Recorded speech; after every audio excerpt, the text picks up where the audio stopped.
বাংলাদেশের শিক্ষাঙ্গনকে জামাতিকরণের প্রচেষ্টা শুরু হয়ে গেছে, মানে জামাতিকরণ করার চেষ্টা সফল কাম হতে যাচ্ছে।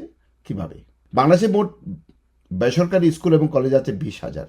সেই 20,000 স্কুল এবং কলেজের ম্যানেজিং বডিকে আগামী 1 ডিসেম্বরের মধ্যে নতুন করে ডেলি সাজাতে বলা হয়েছে। বেসরকারি কলেজের ক্ষেত্রে 4 বছরের সমমান স্নাতক মানে অনার্স পাস হতে হবে, আর বেসরকারি স্কুলের ক্ষেত্রে 2 বছরের স্নাতক বা তার সমমানের ডিগ্রি থাকতে হবে। এটা তো ভালো উদ্যোগ, আমি এটা সমর্থন করি। কিন্তু আমার কোন জায়গাটাতে ভাবছে সেটা হচ্ছে, জামাত অনেক দিন ধরে এই ব্যাপারে প্রস্তুতি নিয়ে রেখেছে। এই প্রস্তুতিতে তারা বিএনপিকে 100টা গোল দিয়ে দিয়েছে। কারণ জামাত ইসলামী প্রত্যেকটা জায়গায় প্রত্যেকটা স্কুলে কে সভাপতি হবে সেরকম নিয়ে অনেক দিন ধরে কাজ করে যাচ্ছে। আর BNP tempo stand, bus stand এসবগুলো চাঁদাবাজি এবং দখলদারিতে ব্যস্ত।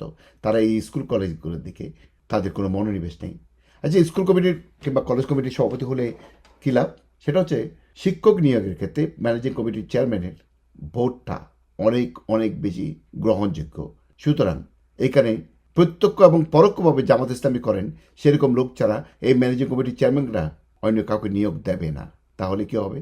তাহলে স্কুল কলেজগুলো 100% জামাত ইসলামী মানে জামাতিকরণ হয়ে যাবে, এবং বাংলাদেশের স্কুল কলেজগুলোতে সেকুলারিজম বলতে গান, নাচ, এসব সাংস্কৃতিক অনুষ্ঠান আর থাকবে না।